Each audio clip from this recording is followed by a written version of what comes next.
You are about to enter a world of dreamscapes and nightmares. A world where the surreal is real, and you will encounter things humanity was never meant to know. Prepare to have your fragile illusions of reality shattered as you cross over into the nightmare realm.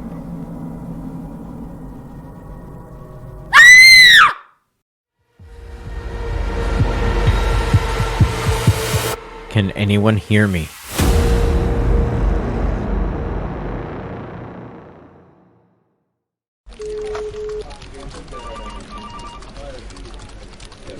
Inside the bustling newsroom of the Fallcraft Chronicle, the air is thick with tension. The clattering of typewriters fills the room, and the faint smell of ink lingers in the air. Behind the closed door of the editor's office, a heated conversation begins. All right, Jack. We need to talk. Jack Grant, a seasoned reporter in his mid-50s, his face marked by the lines of countless late-night deadlines, sits across from the paper's editor, Frank Brown, a mix of curiosity and apprehension in his eyes. Okay. What's this all about, Frank? It's about your role here. The city beat, well, we need some fresh perspectives. Jack's eyes narrow, and his blood pressure rises. Fresh perspectives? Bullshit. You're putting me out to pasture. And for what? A bunch of goddamn entitled kids? Hey, it's not like that. Look, you've done incredible work, Jack. But times are changing. We're moving you to human interest stories. Your experience will really shine there. Human interest? You mean fluff pieces? The city beat is my turf, Frank. I've earned it. This isn't about your talent. It's about adapting. The paper isn't doing well, and the younger reporters Don't know the city like I do. They don't have the sources, the instincts, the access. You're making a big mistake and you know it. I need you to trust me on this.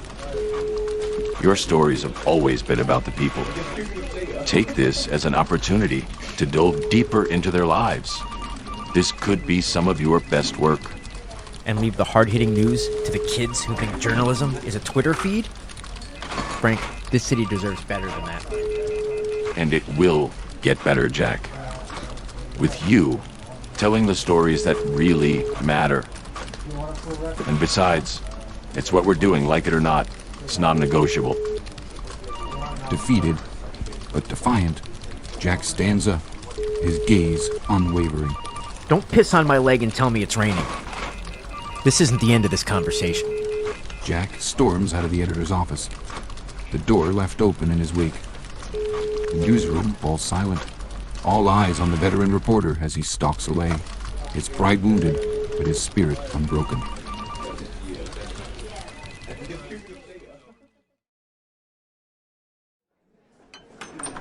Jack pushed open the heavy door of O'Malley's pub, the dim light and familiar smell of old wooden whiskey comforting him. He headed straight for the bar, his shoulders slumped, the weight of his career shift pressing down on him. The usual, Jack? Yeah, but make it a double. Jack took a seat at the bar, staring at the amber liquid in his glass, ready to drown his sorrows. Just as he lifted it to his lips, a young woman slid onto the stool next to him, her presence subtle yet insistent. Hey, Jack. I need to talk to you. It's really important. Look, Harley, I don't have time for this right now. I got my own problems, kid. Please. It's about the Tooth Fairy. The Tooth Fairy? The serial killer? Look, if you know something about him, you need to go to the police. I can't go to the cops. I was working when I saw what I saw. Intrigued and sensing the urgency in her voice, Jack downed his drink in one swift motion, signaling the bartender to close his tab. All right, I understand. Let's get out of here and go somewhere where we can talk a little more freely. Harley followed Jack out of the bar. His curiosity was piqued, overpowering his desire to find a solution to his own troubles at the bottom of a glass.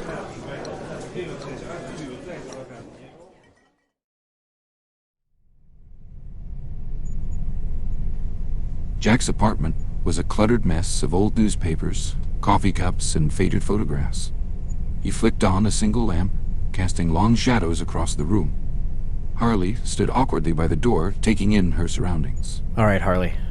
So what do you know about the Tooth Fairy? I think I saw him carrying a woman out of a building downtown.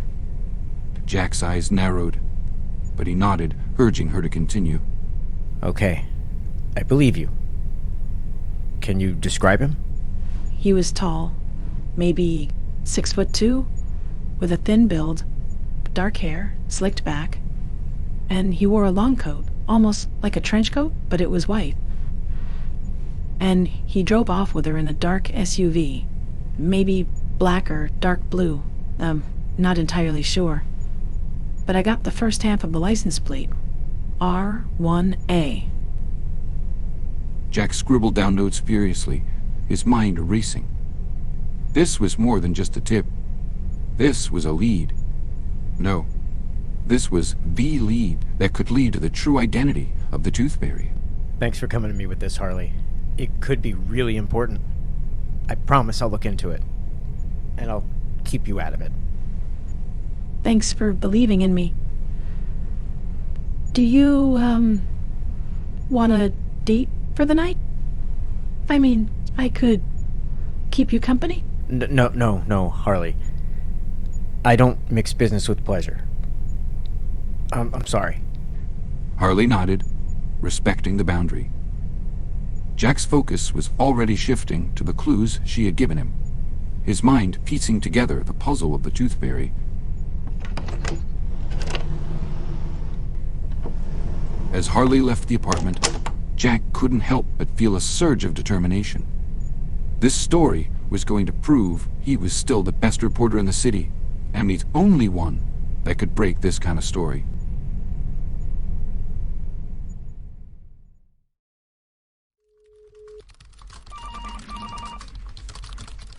Jack arrived at the 7th precinct, the familiar smell of coffee and paperwork filling the air. He made his way to his friend, Detective Mike Larson, who was busy at his desk, a stack of files in front of him. Hey, Mike, you got a minute? For you? Always. What's up? I need you to run a partial plate for me and cross-reference it with a car description. It's really important. It's for a big story I'm working on. Mike raised an eyebrow, but nodded, motioning for Jack to take a seat. All right. Give me what you got. Jack handed over his notes. Mike typed away at his computer, the clanking of the keys filling the silence. After a few moments, the screen beeped with a match. All right. We got one hit. Here you go. Dr. Stuart Hall, DDS. 713 Underhill Lane. What's this about, Jack? I just need to make sure I'm right, and then I'll fill you in on everything. I promise. Jack stood up, ready to leave. Detective Larson watched him, his curiosity piqued. All right. But don't go getting into any trouble. Oh, please, come on. When have I ever? As Jack left the precinct, Detective Larson's curiosity got the better of him. He pulled up the information on the car's owner, his mind racing with possibilities.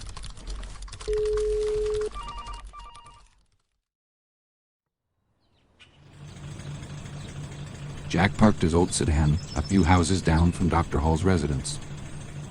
He sat in silence for a few moments, collecting his thoughts with the engine idling before he finally switched off the key.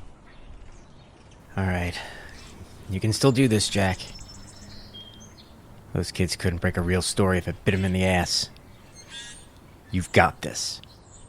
Jack took a deep breath, his fingers drumming on the steering wheel, his eyes fixed on the road ahead. The sound of an engine starting pulled him back to the present.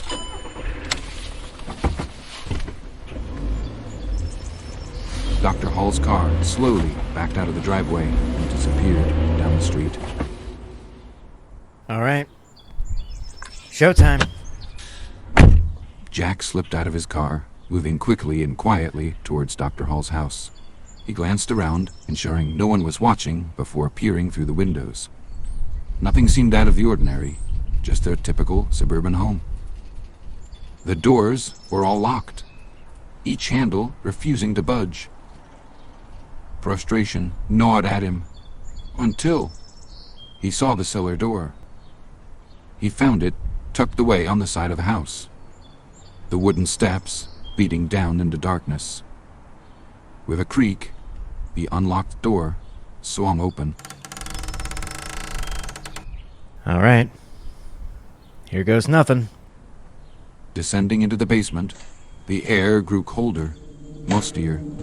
The faint glow of his flashlight illuminated the way, casting eerie shadows on the walls. He could hear the sound of his own breathing and the thud of his heart pounding in his chest. The basement was dank and musty, filled with shadows that seemed to writhe in the dim light of Jack's flashlight.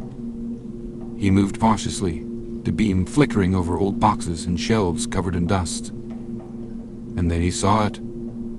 A table, covered in an array of saws, knives, and power tools. And next to it, a long plastic table with dark, ominous stains. Oh, Jesus. His pulse quickened as he took in the sight. Suddenly, the sound of the cellar door closing and locking echoed through the basement. He froze, his heart pounding. They must have left that open. Panic surged through Jack as he heard the muffled voice of Dr. Hall from outside, and he realized he was trapped. He pulled out his phone and attempted to call Detective Larson, but there was no signal. The thick walls and underground location rendered his device useless. All right. I gotta find a way out of here. He continued his exploration, eyes darting around the room. In a corner, he spotted an old shortwave radio. Desperation drove him to power it up, the static filling the silence. He fiddled with the knobs, trying to find the right frequency. Hello? Is anyone out there? Can anyone hear me? This is Frank Brown. I'm a reporter with the Fallcraft Chronicle. I need police assistance at 713 Underhill Lane. I'm trapped in the Tooth Fairy's basement. Send help. Can anyone hear me? The static persisted, offering no response. Just then, he heard footsteps above, followed by the creak of the basement door opening.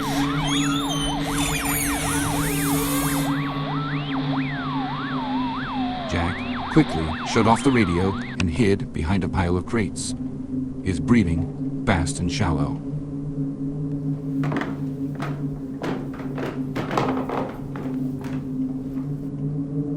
Now where did I leave? Oh, there it is. Jack watched Dr. Hall grab a duffel bag from under the table near the power tools.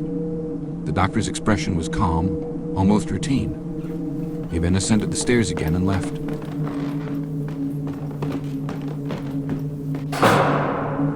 The door closing behind him.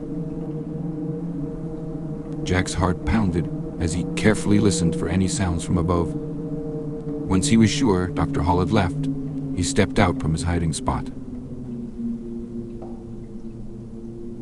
The basement seemed even more oppressive now, the shadows closing in, making him feel claustrophobic. Desperation clawed at him as he returned to the shortwave radio. He couldn't afford to give up just yet. He powered it back on, the familiar static crackling through the speaker. Is anyone out there? This is Jack Grant. I'm trapped in the basement of the Tooth Fairy, 713 Underhill Lane. Can anyone hear me? I need help. Send the police. The static continued, the silence maddening. Jack adjusted the dials, trying every frequency he could think of. Come on, can anyone hear me? I am trapped in Dr. Stuart Hall's basement. He is the Tooth Fairy. I need help. Send the police. Come on, god damn it, can anyone hear me? The silence was deafening. No response came, only the persistent static. Jack felt a sinking feeling in his chest, the weight of his situation pressing down on him. Jack slumped back, the reality of his isolation hitting him hard. He knew he couldn't rely on the radio for help. He had to find another way out. Gathering his resolve, he stood up and surveyed the basement once more. He was far from giving up. Hours passed, and Jack sat in the shadows of the basement, frustration and desperation gnawing at him. He had tried everything to find a way out, but the cellar seemed impenetrable. Suddenly, he heard the sound of a car pulling into the driveway.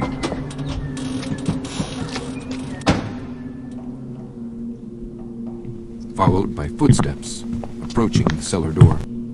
Jack quickly scrambled to hide behind a stack of old crates. The door creaked open, and Dr. Hall descended the stairs, a young blonde woman slung over her shoulder. Her limp body hung like a rag doll, unconscious and unresponsive. All right. Let's get you settled. Hall laid her down on the plastic table and fastened restraints around her wrists and ankles, which he checked to ensure were secure. Once he was satisfied that she wasn't going anywhere, he headed back upstairs.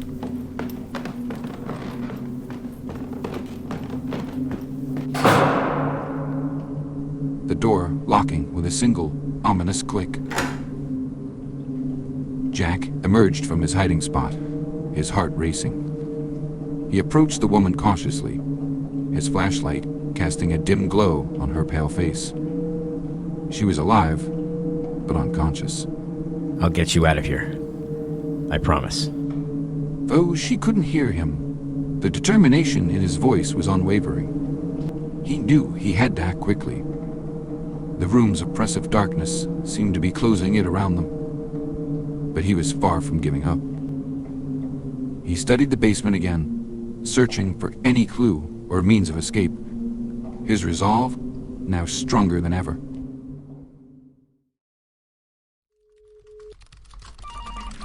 Back at the precinct, Detective Larson sat at his cluttered desk, papers and files strewed about. The flickering fluorescent light above added to his frustration. He picked up his phone and dialed Jack's number, his fingers drumming on the desk as he waited for the call to connect. You've reached Jack Grant. Sorry I can't take your call right now, but I'm out working on a possibly Pulitzer Prize-winning story. So leave me a message, and if I think it's worth calling you back, I will. And if not... The call went straight to voicemail. Detective Larson sighed, his concern growing. Jack, it's Mike. Call me back as soon as you get this. I haven't heard from you since you flew out of here to go check out some lead, and I want to make sure you're okay. He hung up the phone, staring at it for a moment, as if willing it to ring. He leaned back in his chair, running a hand through his hair, a nagging feeling in his gut growing stronger. What kind of mess have you gotten yourself into this time, Jack?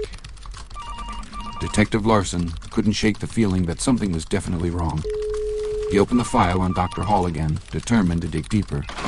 Something about the whole situation just didn't sit right, and he knew he had to get to the bottom of it.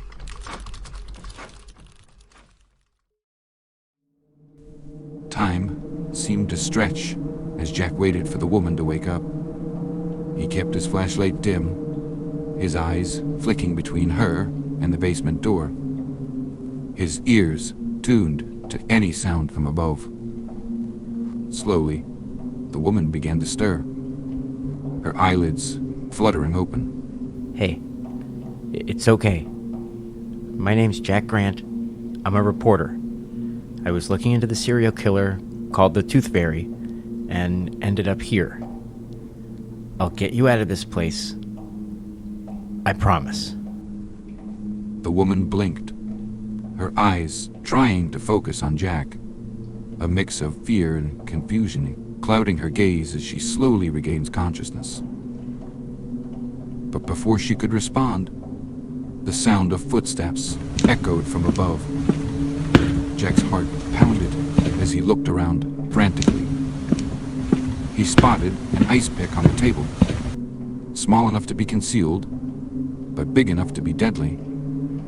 He grabbed it, slipping it into his pocket, and quickly hid behind a stack of crates.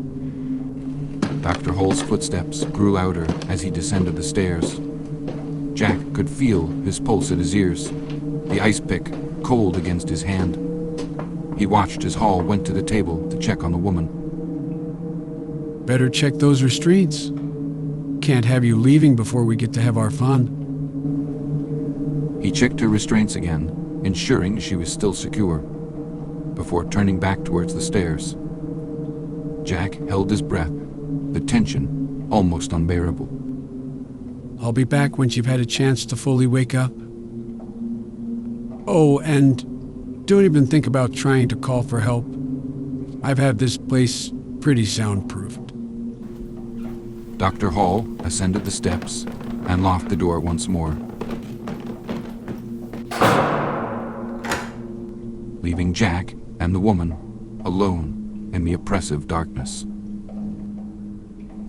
After a few moments, Jack emerged from his hiding spot, relief mixing with determination. He approached the woman again, his voice steady.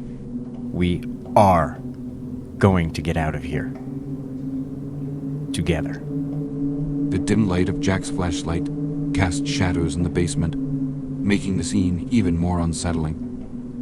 He turned his attention back to the woman on the plastic table, her eyes fluttering as she slowly regained consciousness. Hey, it's gonna be okay. My name's Jack Grant. What's yours? The woman blinked a few times, her vision clearing. She looked around, the confusion in her eyes gradually giving way to fear. Emily Burrows. Okay, Emily. Do you remember what happened?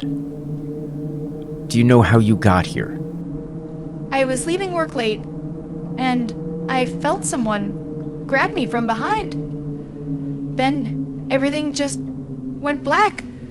When I woke up, I was in the back of a car. But then everything went black again. He must have drugged me. Did he say anything? I don't know. I can't remember. I just felt so helpless. So, how did you end up here? I was investigating the Tooth Fairy. I was following a lead that led to Dr. Hall and didn't expect to get locked in his basement. The Tooth Fairy? The serial killer who's been taking people's teeth. Yeah. And you are his latest victim. But we're going to get out of here. I promise, Emily. You're going to be okay. Back at his desk, Detective Larson stared at his computer screen, tapping his fingers as he pulled up more information about the car's owner, Dr. Hall. Okay, so what is it about this guy that he's looking into? Let's see. Guy seems to be squeaky clean. Respected dentist. Wait a minute. Dentist. He racked his brain, sifting through recent cases and news stories. Then it hit him. The victims of the Tooth Fairy all had their teeth removed. His eyes widened as he made the connection. Wait, no way. Jack figured out the identity of the Tooth Fairy? He quickly pulled up the case files on the Tooth Fairy, scanning through the details. The pattern was right there, staring him in the face. It seemed so obvious now. Jack, you slick son of a bitch. How the hell did you figure that out? He leaned back in his chair, staring at the ceiling as all the pieces fell into place. This was the lead Jack had been chasing, and now he was really worried about not having heard from him. All right. Looks like it's time to pay this Dr. Hall a little visit. Detective Larson grabbed his coat, badge, and gun, and left the station with a look of determination on his face.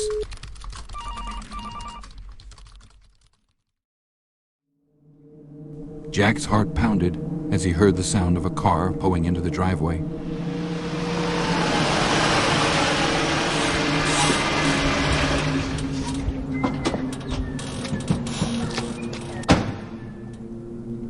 He quickly motioned for Emily to stay quiet and hid behind a stack of crates, gripping the ice pick tightly in his hand. The basement door slowly creaked open.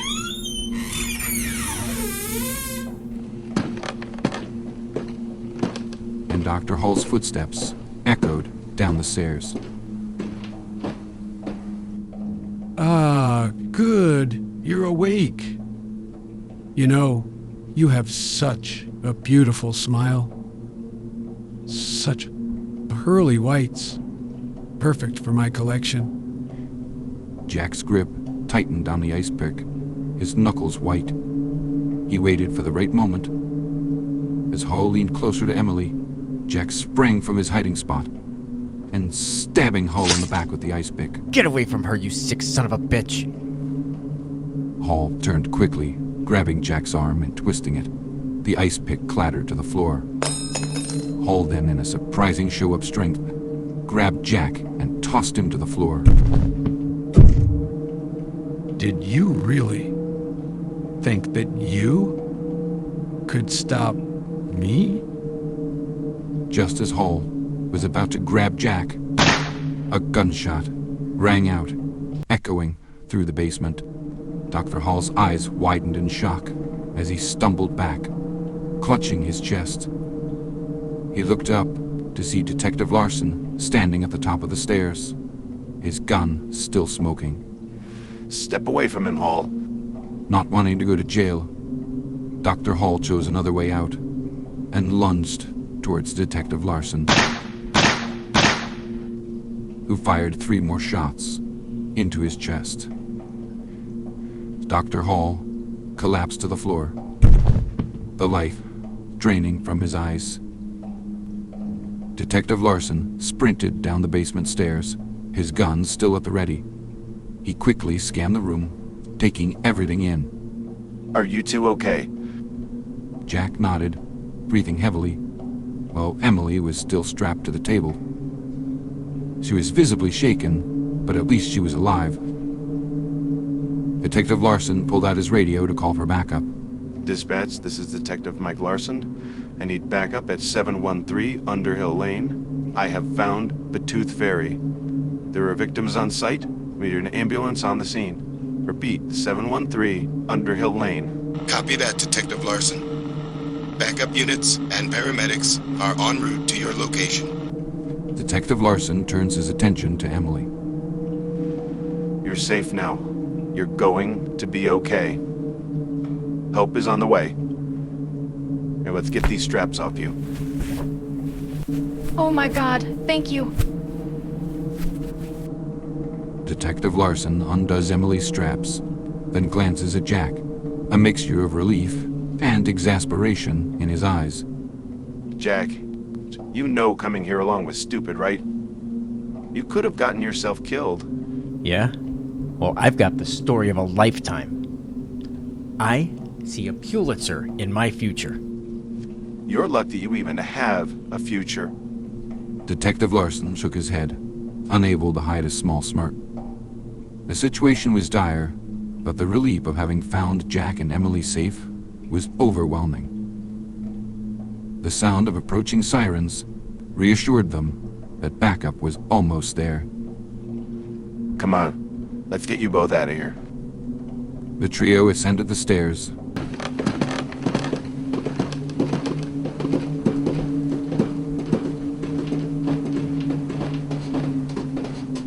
leaving the basement and the nightmares it contained behind them.